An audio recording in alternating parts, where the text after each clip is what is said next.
آج تو اولاد ماں باپ کی خدمت ہی نہ کرتی، دور کی بات کیا کرنی، اس وقت اس کو ضروری سمجھا جاتا تھا، بلکہ اس کو جسم کی زکات سمجھتے تھے کہ مال کی زکات جیسے بندہ ادا کرتا ہے، اللہ کی رضا کے لیے کسی کی خدمت کرے، یہ گویا جسم کی زکات نکل رہی ہے۔ ہم نے کبھی کسی کی خدمت ذمہ لی؟ سوچیں، کاش کہ اللہ ہمیں بھی توفیق دیتے۔ تو عمر رضی اللہ عنہ نے لسٹ پڑھی تو اس کے اوپر لکھا ہوا تھا فلاں بندہ اور اس کی فلاں خدمت اس نے ذمہ لے لی۔ پڑھتے پڑھتے ایک جگہ ایک بڑھیا کا نام لکھا تھا کہ یہ بوڑھی عورت ہے، اکیلی ہے، اس کو خدمت کی ضرورت ہے، اور آگے جگہ خالی تھی۔ تو عمر رضی اللہ عنہ نے کہا کہ اچھا اس کی خدمت میں اپنے ذمہ لے لیتا ہوں۔ انہوں نے اس کا ایڈریس نوٹ کر لیا اور اگلی رات فجر کی نماز جب انہوں نے پڑھی اگلے دن، تو فجر کے بعد وہ چلے گئے۔ دروازہ کھٹکھٹایا، اماں میں آپ کی خدمت کے لیے حاضر ہوں۔ اچھا خدمت کیا ہوتی تھی؟ گھر کے اندر جھاڑو دے دینا، برتن ہو تو ان کو دھو دینا، اور پانی باہر چشمے کنویں سے اس کے گھر تک پہنچا دینا۔ یہ چند کام یہ خدمت کہلاتی تھی، چونکہ اس میں اس کو ہیلپ کی ضرورت ہوتی تھی، باقی کام تو انسان کر ہی لیتا ہے۔ جب دروازہ کھٹکھٹایا تو بڑی اماں نے کہا کہ بھائی وہ تو کوئی خدمت کرنے آتا ہے، وہ کر کے چلا گیا۔ عمر رضی اللہ عنہ بڑے حیران ہوئے، کوئی آتا بھی ہے اور پتہ بھی نہیں لکھا ہوا کہ کون، اتنا وہ مخلص بندہ ہے۔ چلے میں اگلے دن تہجد کے بعد آ جاؤں گا۔ سیدنا عمر رضی اللہ عنہ نے اگلے دن تہجد پڑھی اور بڑھیا کے دروازے پہ، اماں میں خدمت کے لیے آ گیا۔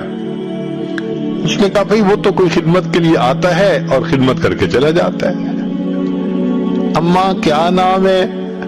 میں نے کبھی پوچھا نہیں، اس نے کبھی بتایا نہیں۔ قد کاٹ کیسے ہے، شکل کیسی ہے؟ بھئی وہ آ کے دروازہ کھٹکھٹاتا ہے، اماں پردہ کر لو تو میں کمرے میں چلی جاتی ہوں، وہ سارے کام سمیٹ کے پھر میری کنڈی کھٹکھٹا دیتا ہے کہ پردہ ختم ہو گیا باہر آ جاؤ، وہ باہر چلا جاتا ہے، میں آ جاتی ہوں، آج تک میں نے اس کی شکل بھی نہیں دیکھی۔ عمر رضی اللہ عنہ بڑے حیران، یہ کون بندہ ہے کہ جو اتنے اخلاص سے خدمت کر رہا ہے؟ وہ بھی عمر الخطاب تھے۔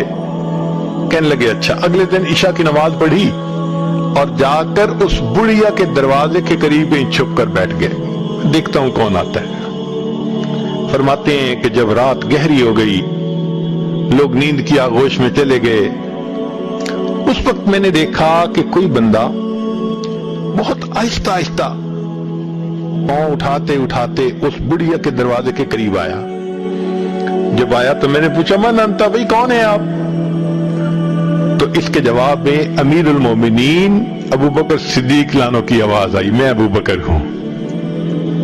میں نے کہا امیر المومنین، آپ نے لسٹ میں نام نہیں لکھا تھا؟ یہاں تو میں خدمت کے لیے آتا تھا، مجھے کیا پتا کہ اس کی خدمت آپ کرتے ہیں؟ اور میں نے اگلا سوال پوچھا کہ امیر المومنین آپ کے پاؤں میں جوتے نہیں ہیں، آپ کے پاس تھے نہیں یا آپ گھر اتار کے آئے؟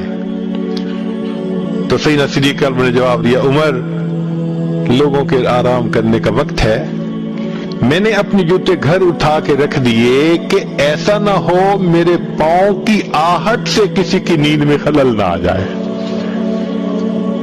تو نبی علیہ الصلوۃ والسلام نے جو سبق پڑھایا تھا، پھر دیکھو صحابہ اللہ عنہ نے اس سبق کو کیسے یاد کیا تھا۔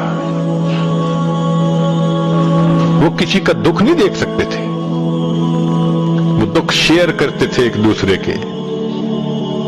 ان کی زندگیوں کو دیکھ کے احساس ہوتا ہے کہ انسانیت اس کا نام ہے۔